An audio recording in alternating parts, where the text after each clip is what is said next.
Good evening, welcome to APTN National News. I'm Dennis Ward. We begin tonight in Gatineau, where Guillaume Carl went before a judge. The self-declared leader of a controversial Aboriginal group based in Quebec is alleging defamation and seeking an unprecedented amount in damages from the media outlets involved. Here's Lindsay Richardson. He gave himself the title, His Excellency Grand Chief Guillaume Carl. But today, in a Gatineau courtroom, he was the lead plaintiff in a defamation suit, naming several media outlets and seeking astronomical sum in damages. Flanked by supporters and members of his organization, the Confederation of Aboriginal Peoples of Canada, Carl went before a judge seeking $930 million in restitution, after a series of articles revealed the CAPC was implicated in the issuing of non-government status cards to people providing questionable DNA tests as proof of their ancestry. Carl says these articles are harmful and that his organization merely advocates for non-status Indians or Indigenous people living off reserve, even advocating for their rights before the Supreme Court in 2016. But during Friday's hearing, defense lawyers addressed the court, calling the claim unfounded, arbitrary, frivolous, and highly exaggerated. They're seeking a dismissal on the basis that Carl's suit did not prove harm, that he badgered and intimidated the journalists involved, and that the amount sought is, quote, abusive. Now, for context, a representative for the defense told APTN that no Canadian court has ever ordered compensation exceeding $1.2 million in a defamation suit. Carl, for his part, has spent the last 2 years openly disparaging the media's, quote, attacks against his organization and his identity. In court, he told the judge that he's an Indian and therefore cannot be the aggressor in this case. Now, we attempted to speak to supporters who skirted the media upon their arrival and departure, and Carl himself left without even acknowledging our presence. But he will be back, as Judge Carole Terrien said that the group would be reconvening at a later date to continue to hear arguments in the case. But for now, I'm Lindsay Richardson reporting from the Gatineau Courthouse for APTN National News. To British Columbia, where police are maintaining their exclusion zone into Wet'suwet'en territory, where hereditary chiefs and their supporters are trying to stop a gas pipeline from going through their traditional land. APTN's Tamara Pimentel is inside the exclusion zone. So I'm standing at the 39-kilometer mark at the Morris River Forestry Road near Houston, BC. Down the road, RCMP are stopping anyone that's coming to this point and asking for ID and information about why they're coming over here. There is a small camp set up to support the main camps with supplies and monitor any activity. Sabina Dennis has been here for a few weeks. As First Nations, we're accustomed to the cold, and living this way is actually just a part of our lifestyle. Mm-hmm. So not only are we feeling good about the freedom that we feel we're adding to the territories and to the support we're giving to the Wet'suwet'en, but actually being infused with the strength and energy from the land and from being on the land and doing something for a good cause. It gives us a lot of energy, good energy. But this is as close as we can get to the Unistoten and Gittiman camps. Snow and fallen trees block the road from vehicles passing, and the only way to access the camp is by hiking 3 to 4 kilometers, then getting picked up by snowmobile by someone from the nearest camps. Wet'suwet'en hereditary chiefs have given APTN permission to get to the camps, but we are still working with people who are back at the camp to find a way to access it. Tamara Pimentel, APTN National News on the Wet'suwet'en territory. And for the latest on this story and plenty of backstory on it, you can go to aptnnews.ca/Wet'suwet'en. That's where you'll find more information and all of our stories and photos from our coverage. Family of a young Ojibwe woman is searching for answers after what they call suspicious circumstances surrounding her death. Jada Vanderwall was found in a Winnipeg train yard at the beginning of January after being hit by 2 trains. Police say there's no evidence to point toward foul play, but the family believes there is more to this incident. Brittany Hobson has more. The The family of Jada Vanderwaal is left cherishing the memories of the young Ojibwe woman. On January 5th, the 22-year-old's body was found near this rail line. Families say they have received little information surrounding her death. We were not told what happened, where this took place, or when. Every day since that Monday, communication has been with the medical examiner's office. No Winnipeg police have made any contact with our family, although we have made several attempts to contact them. Police believe Vanderwaal climbed a fence and was wandering around the rail yard when she was hit by a train 2 separate times. She later died in hospital. Police say surveillance video and tracks in the snow show she was alone. And our investigation to this point has led us to believe that it's a non-criminal death. We believe that, for whatever reason, Jada walked down that train line and was struck by the train. The cause of death has been determined to be blunt force injury, with hypothermia being a contributing factor. But Vanderwaal's mother, Natalie Bolio, believes others may be involved. The two last spoke the morning she was found. There's so many unanswered questions that it just makes me very irate and, just boggles my mind. It really boggles my mind. Vanderwaal was found unclothed. Police say symptoms from hypothermia led her to remove her clothing after being hit by the first train. This is a tragedy, and I think any time that a family member loses a loved one, they search for answers. They want to know what happened, what led up to that, the circumstances, and how did their loved one get injured. So we certainly sympathize with why the family has these questions. Vanderwaal's aunt, Alyssa McIver, says police offered no compassion to the family. Vanderwaal struggled with an opioid addiction after years of growing up in the child welfare system. Jada deserved better treatment from the Winnipeg police. Instead, from the beginning, she was like many of our men and women who are thought of just as another Indigenous person who had substance abuse problems that led to their untimely deaths. But we are more than that. We are human beings, and yet we are denied the most basic human rights and civilities. Despite this, the family says Vanderwaal was always optimistic and tried to provide a better life for her own 2-year-old daughter. The family plans to meet with the chief of police Friday. Constable Jay Murray says if additional information is brought forward, police will reopen the investigation.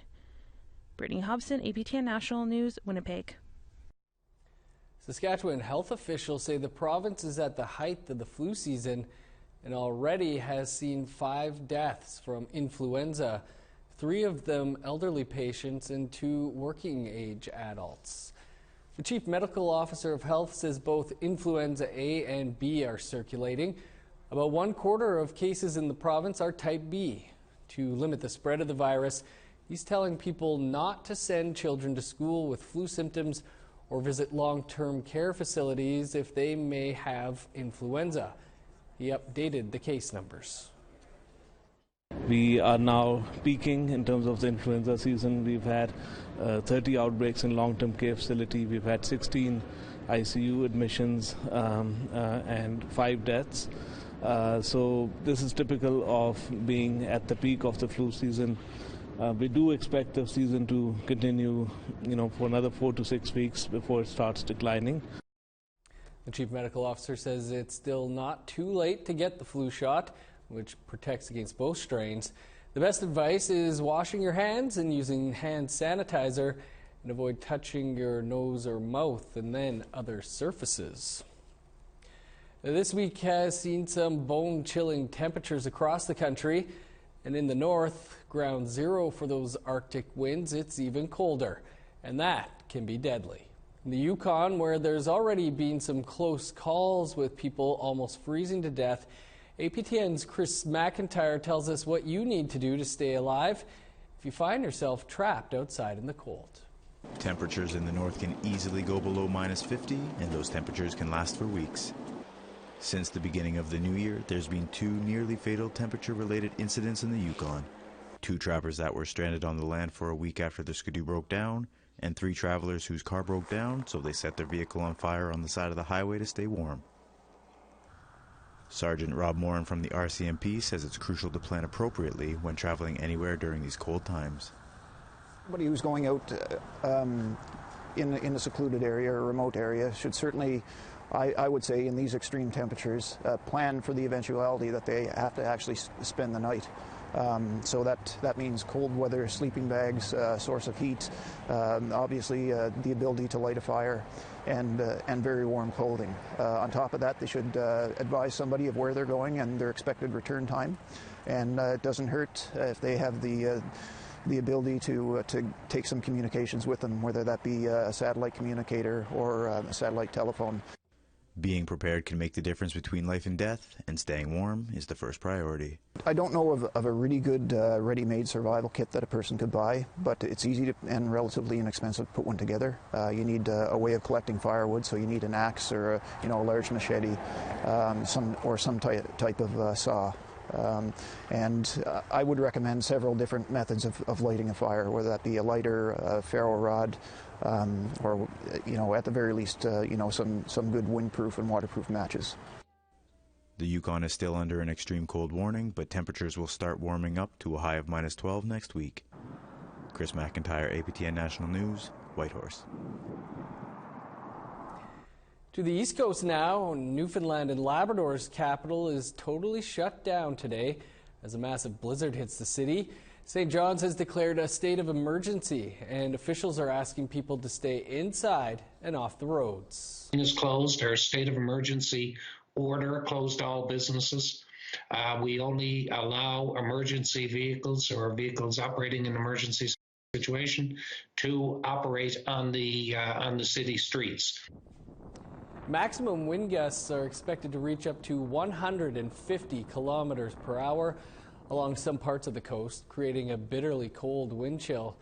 Meantime, Environment Canada issued blizzard and wind warnings for much of Newfoundland, and parts of the Avalon Peninsula are bracing for as much as 75 centimeters of snow by tonight.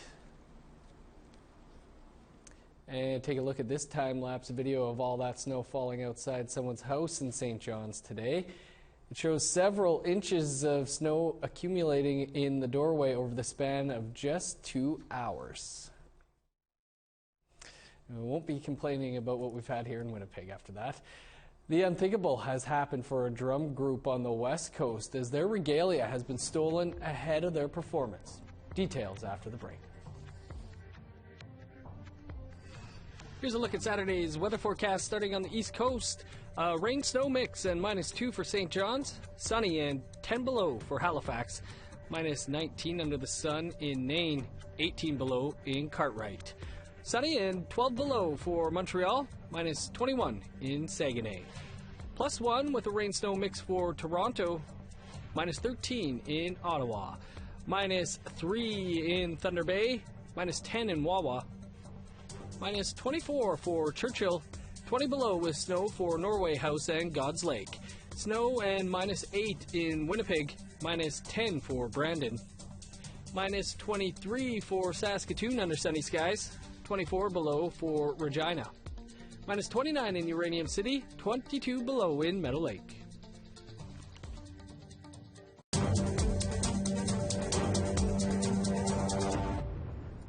Welcome back.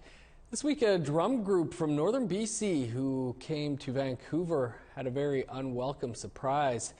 The irreplaceable regalia they used to perform was stolen from outside a Vancouver hotel. The Lake Babine drummers, singers, and dancers shown in this video with their drums and regalia had parked their van outside of a hotel in downtown Vancouver. When they came out, the van had been emptied. The City of Vancouver and police warned travelers to keep their eyes at all times on their belongings when in Vancouver. Now, the United Nations Declaration on the Rights of Indigenous Peoples is law in BC. An event was held this week to discuss the next steps. Finding the path forward to shared prosperity is the name of this gathering, where community leaders, business owners, and industry leaders learned about the opportunities and challenges communities face. Organizers say the meeting was a step in creating an action plan to fully implement UNDRIP. I think that people are trying to take steps already. And when you listen to representatives of the government, they feel that the new BC Environmental Assessment Act is a representation of what it is that they're trying to achieve. They're also trying to take initial steps. My understanding is on the child welfare side. I'm not involved in those types of issues, but I don't think everybody's waiting for this formal process to go along before they try to do some positive things. Well, as you heard earlier, it is very cold out there, with temperatures in the Yukon going as low as -50. The Whitehorse Food Bank is in overdrive, trying to keep up with the high demand. APTN's Chris McIntyre learned it's not just Whitehorse residents that receive the help. Every Wednesday afternoon, volunteers at the Whitehorse Food Bank fill brown paper bags with cereal, soups, produce, and basic necessities to distribute to individuals and families in need. At least 115 bags are filled on any given day that the food bank is open. The bags provide approximately 3 to 5 days worth of food, but the need for the service continues to increase annually.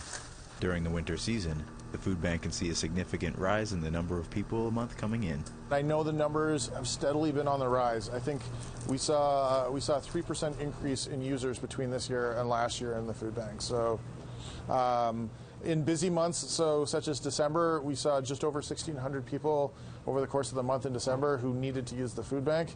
And then we average in the shoulder seasons maybe 1,200 to 1,300 people a month that are coming in. But it's not just the Whitehorse residents that are using the food bank. Some people travel from communities up to 2 hours away. We see people commuting in all the way from Carmax, Carcross, Marsh Lake, Atlin. Sends a person up once a month and we to collect food, and we do the best we can to help our neighboring communities. So when you're helping the Whitehorse Food Bank, you're not just helping the Whitehorse. We're kind of the Yukon Food Bank, helping out as many people as we can. Fueled by the goodwill of the community and dedicated volunteers, the Whitehorse Food Bank will continue to keep as many Yukon residents in need fed all year round. Chris McIntyre, APTN National News, Whitehorse. In what's being called a positive step for their relationship, representatives from Ganasatake Mohawk territory will take part in a joint committee with members from the neighboring community of Oka. It's to encourage dialogue and find common ground. Over the last year, interactions between the two communities have been tenuous at best. The mayor of Oka was accused of making racist remarks about the Mohawk population in response to their land and economic development plans. But after a public apology came late in the year, the two parties agreed to meet in a committee with other stakeholders.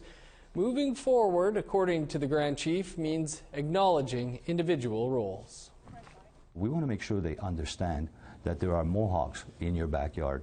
And these Mohawks, okay, you're sitting on their land. Your backyard is their land.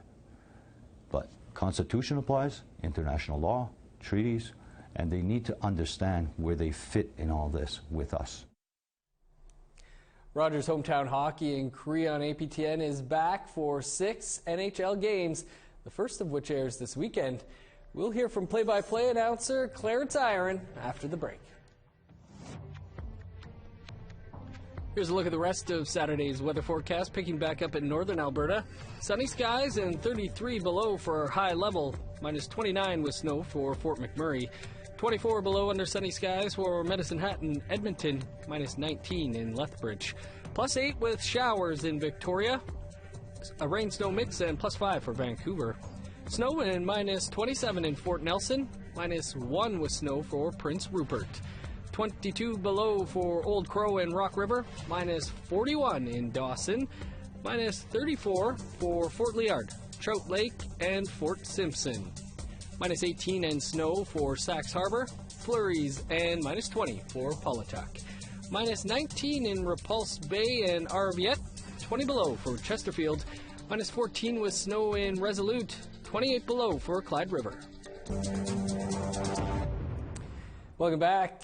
It's an exciting weekend here at APTN as Rogers Hometown Hockey in Korea on APTN returns on Sunday.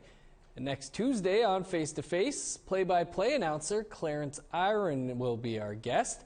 Iron has become a bit of an overnight success since the first NHL game broadcast in Plains Cree.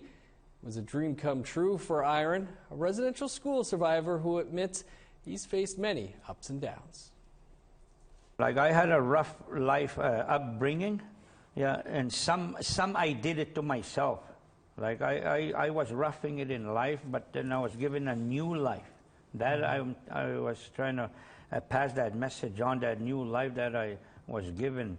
Because I was like, I got involved with alcohol, drugs, and everything. I lived off the streets, and you know, but I knew how to survive out in the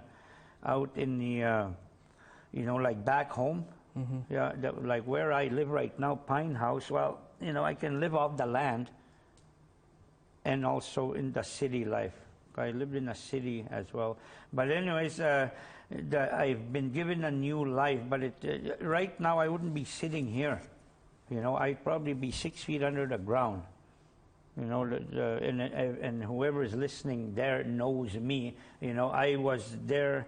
I was just walking out here, and I've seen a lot of these people like begging for nickels and dimes. Well, I was there. I've seen that rough life, being an alcoholic, and you know, it all stemmed back when I was younger and going into residential school, and you know, there was so. But I understand now that life. Yeah, now I've changed my life around. I've quit drinking. I've let go of drugs and alcohol and everything, and given this opportunity. You know, I'm very. That's why I'm. You know, that's why I'm here. Yeah, and I want to try and do a good job in whatever I do. But before, I don't think I would have been here. Everybody had counted me out already. You know, people would, as soon as they see me on the streets, they'll take off. They'll walk around me. And if somebody's seen, oh, here comes Chiboy. You know, they didn't want to. People were saying that. But when they see me now that I have changed, and people come and see me now, why, Chiboy, I'm proud of you for what you have done. You know, I used to avoid you. That's what they told me. I used to avoid you. When I seen you coming, I knew you were going to borrow money or, you know, something like that. You know, living that life on the streets. Clarence has quite a story to tell, and you can watch the entire episode of Face to Face this coming Tuesday. And you can hear Clarence call the game in Plains Cree right here on Sunday for Rogers Hometown Hockey in Cree on APTN. The puck drops on the game between the Winnipeg Jets and the Chicago Blackhawks at 7 p.m. Eastern Time. That's your APTN National News for this Friday. For the very latest, visit our website, aptnnews.ca. I'm Dennis Ward. Thanks for tuning in. Have a great night.